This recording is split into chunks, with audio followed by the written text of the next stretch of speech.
अनंत रस सिंधु से एक बिंदु तुम्हें प्राप्त हो जाए तो ये संसार माया रूपी संसार एक क्षण में छूट जाए।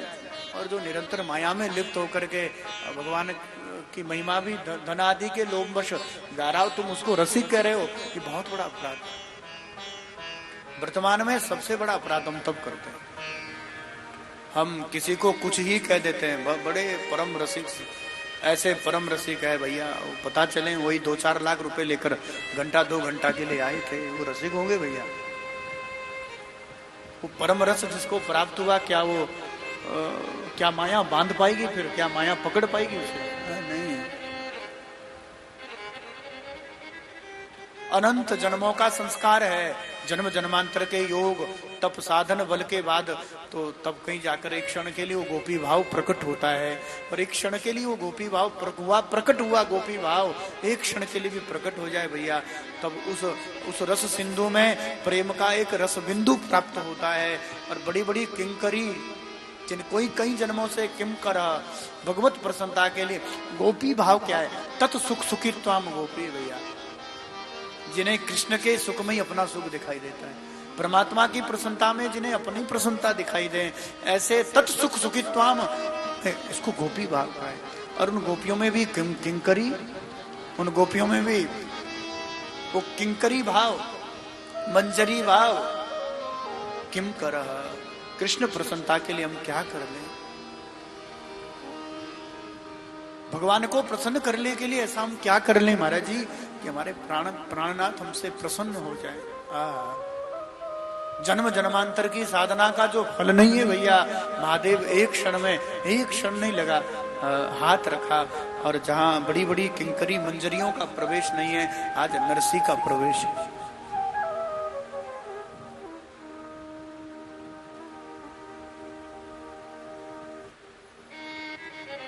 हमें लगेगा कि महादेव तो केवल त्याग और वैराग्य के, नहीं महाराज जी, अनंत प्रेम। ये जो भागवत ग्रंथ, ये जो कथा दी है ना महाराज जी, व्यास जी ने सुखदेव को कथा ना दी, ना, कथा तो महादेव ने दी है।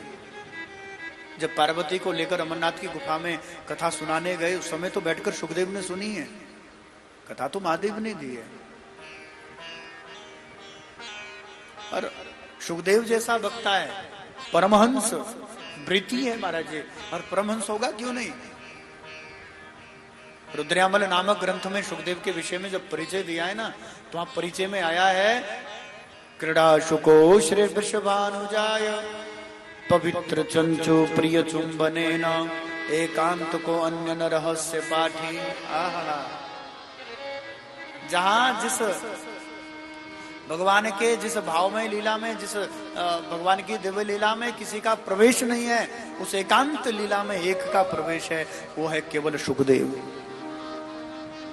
क्या लगा महादेव ने किसी को भी कथा दे दी महाराज जी? नहीं। आप सुखदेव का पूर्व जन्म का चरित्र पढ़िएगा, रुद्रयामल ग्रंथ में इसलिए प्रकट कर दिया ताकि किसी को सुख को लेकर शंका ना हो जाए, किसी को ये ना लगे कि परमहंस से केवल ज्ञान की चर्चा कर पाएंगे, प्रेम चर्चा कैसे कर पाएंगे। लेकिन सुखदेव को लेकर स्पष्ट वर्णन है, क्रीड़ा शुको श्री वृषभानुजाय। वो तो लाडली की क्रीड़ा शुक है महाराज जी।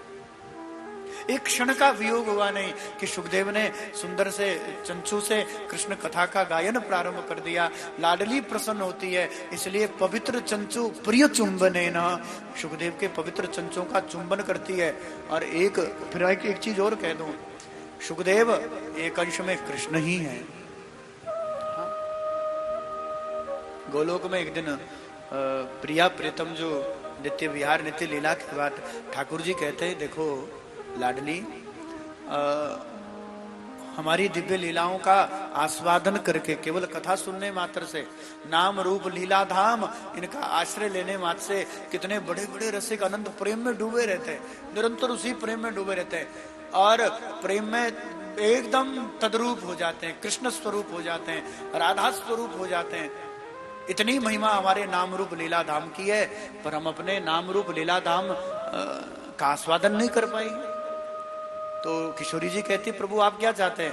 कहते हैं लाडली कम से कम एक रूप में हम अपने जितनी भी हमारी लीलाएं हैं, जितना भी कुंज निकुंज निवृत्त निकुंज में जितना रास विलास है, जितना भी ठाकुर जी विहार करते हैं, कहते हैं मैं अपनी लीलाओं का आस्वादन करना चाहता हूं। इसलिए एक अंश में तब ठाकुर जी ही किशोरी के क्रीड़ा सुख रूप में प्रकट हुए महाराज जी।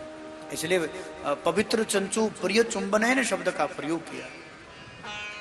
जब उन पवित्र चंचू से शुभदेव, और कौन सी लीलाएं, वियोग होता है ना, एकांत को अन्य न रहस्य पाठी, पति पत्नी की एकांत लीला कौन जानते, कोई जानता ही नहीं महाराज। लेकिन उस एकांत लीला, महाराज क्या है, एकांत लीला है।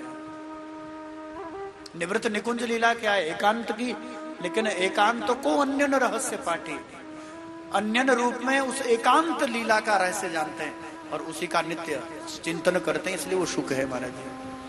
और वही सुखदेव जब पुनः प्रकट हुए तो, क्योंकि अगर कथा ना पढ़ते ना सुनते तो निगुरा कहा जाता, तो महादेव ने इनको कथा दी, सुखदेव ने सुनी तो है। और फिर वहां से उड़े तो सीधा व्यास की पत्नी के मुख के मार्ग से गर्भ में चले गए, और बंधुओं गर्भ में जाने के बाद फिर वो पूरे 12 वर्ष के बाद प्रकट हुए। वो भी तब जब इन्होंने कहा कि भगवान की माया तुम्हें सताएगी नहीं, तब आए, जन्म लिया, नाल छेदन नहीं हुआ, आड़बंद की तरह पेट में लपेट कर चल दिए। और इसलिए गए आड़बंद की तरह लपेट करके, क्योंकि माया क्या है, मैं और मेरा तोड़ते माया, मैं शरीर हूं, शरीर के संबंधी मेरे। जब मैं शरीर नहीं हूं तो कौन पिता कौन माता, माता पिता है तो शरीर के, और मैं शरीर हूं ही नहीं, इसलिए माया ने बांधा नहीं। व्यास जैसे भगवान नारायण ही है, व्यास जैसे पिता पुत्र पुत्र कहकर पीछे गए, लेकिन जिन्होंने एक बार मुड़कर नहीं देखा निर्गुण समाधि में गए, ऐसे परमहंसों की संगीता है भागवत। आप हमारे संत वाणी चैनल को सब्सक्राइब करें, वीडियो को लाइक करें, शेयर करें, और हाँ, बेल आइकन पर क्लिक करना बिल्कुल ना भूलें, ताकि हमारी किसी भी वीडियो की सूचना सबसे पहले आपको मिले।